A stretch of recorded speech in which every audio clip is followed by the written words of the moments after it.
guys.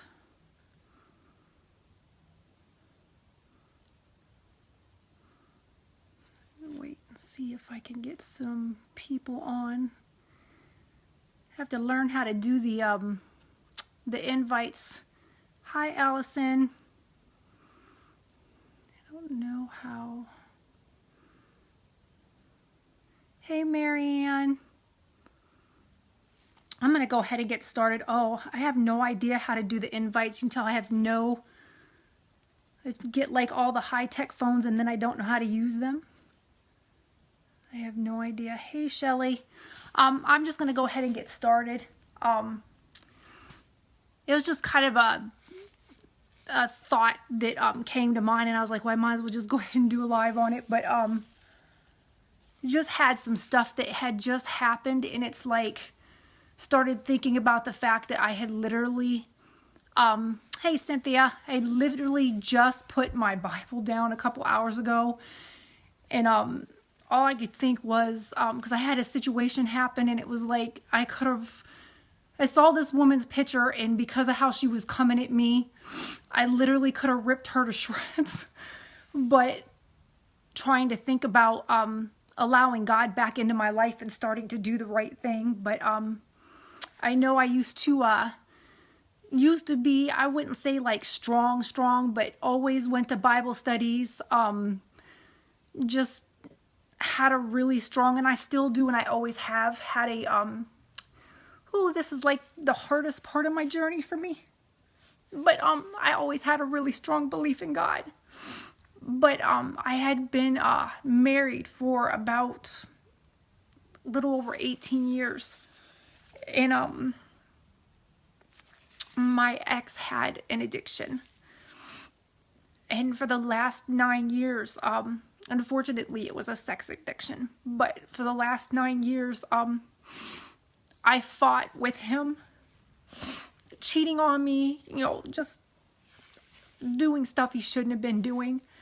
But, and I think, finally at the very end, I couldn't take it anymore, and I decided to go ahead and leave the relationship. And I had 2 beautiful children. I had 2 boys. I think at the time that I did choose to leave, I believe AJ may have been like 14 or something like that, and my other one was around 10. So I definitely fought for a long time to try to make that relationship work. But when the relationship was over, I not only cut my husband off, I cut God off. And I couldn't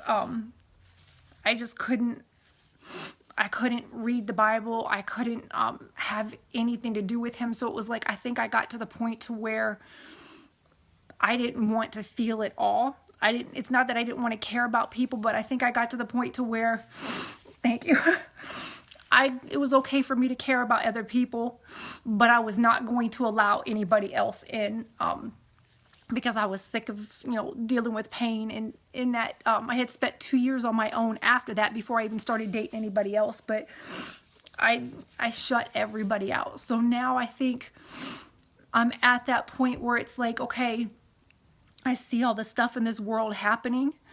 I see how selfish people are becoming. I see how cold people are becoming.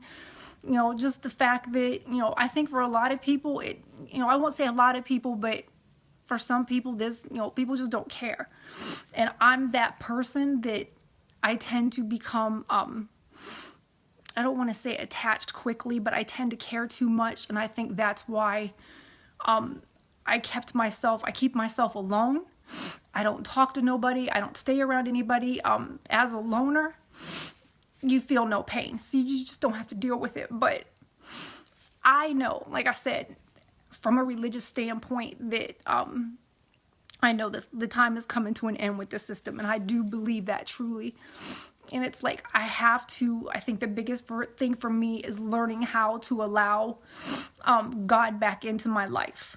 So I think, like I said, this is just that I've been trying to take everybody else on my journey with me for trying to eat clean, because I'm tired of being sick.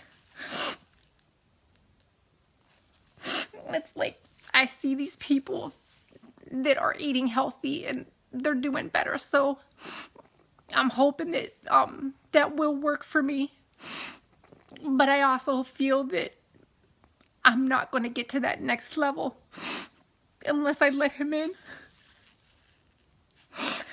So that's like the next part of my my journey, is to try to open up enough, because like I said, I've been through so much pain that I just completely shut down. So I mean, it was just one thing I was thinking about it, and like I said, I might as well, because it's one thing I have learned, is to kind of take everybody else on my journey with me, so that people kind of see that you can do it.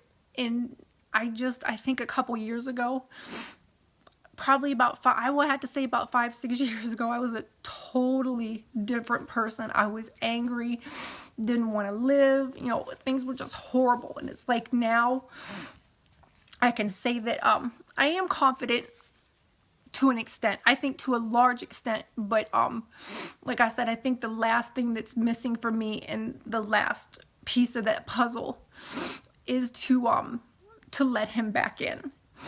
And I feel I don't know, I kind of feel sad because he didn't do anything to hurt me, and instead of relying on him when things got really bad, I shut him out, because I just didn't want to care about anybody anymore. So I guess for me, and like I said, I ask everybody to keep prayers.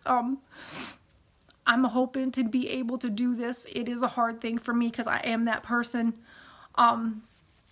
that I tend to just, I don't know, it's like I said, I just want to be alone. And for a long time I was like, I just am not even going to let God back in, because that way it keeps me protected. I don't have to deal with any of it. But this is the next part of my journey. So hopefully I'll be able, you know, I know I'm babbling on, but like I said, it's important for me to allow every part of my journey to be seen. I'm sorry, I feel your... Yeah, and it's, like I said, it's this part isn't about, I see what you're saying, definitely agree with you, but I think this part, you know, I'm always trying to be a better person, but I think at the end of the day, like I said, I shut him out because of something that my ex-husband did to me. I shut him out, and it wasn't just my ex-husband, it was like every time I turned around, I was being hurt.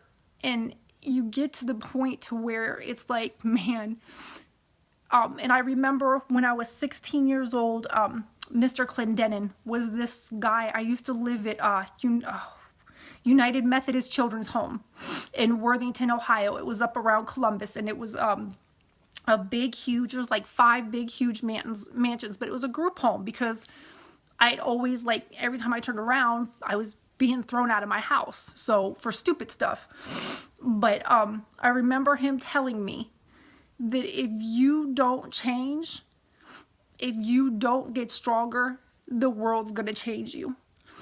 And that's exactly what it did. I cared so much about other people. It did so much for everybody else. And you just get to the point to where you get sick and tired of caring so much and then being stabbed in the back all the time. And I even had a buddy of mine tell me that stay who you are, but stop being so soft-hearted. And it's like, I feel like by me doing that, I have to change who I am, and I'm not willing to do that. So I think for me, the best way for me to become a better person in that way is I have to allow God back into my life. So that way when stuff does happen, I can allow him to help me through it. So, and it's like every time good things happen, like anytime good things happen with my business or all this other stuff, I never said I did it. Like when all my ratings, everything, you know, the company doing as well as it did as far as ratings and stuff, I never said I did that. I always let God take all those blessings, because I always felt like without him, I would have never gotten to where I was at. But when it came down to dealing with pain and dealing with emotions and dealing with stuff that was going on, just like I said, the situation that just happened with this girl. All I could think was I could rip this girl apart and I could really hurt her feelings. But I had to step back and think that I have to allow God to keep me strong, keep me doing the right thing, and make the right choices. And that's where I want to go from here on out in my life. I want to be able to make the right choices and not allow myself to be drugged down by other people and drugged down by their stupidity and people who just don't care. So I still plan on staying by myself most of the time because for me it's a comfort zone. I don't need to deal with other people, but like I said, I'm not going to change who I am as a person.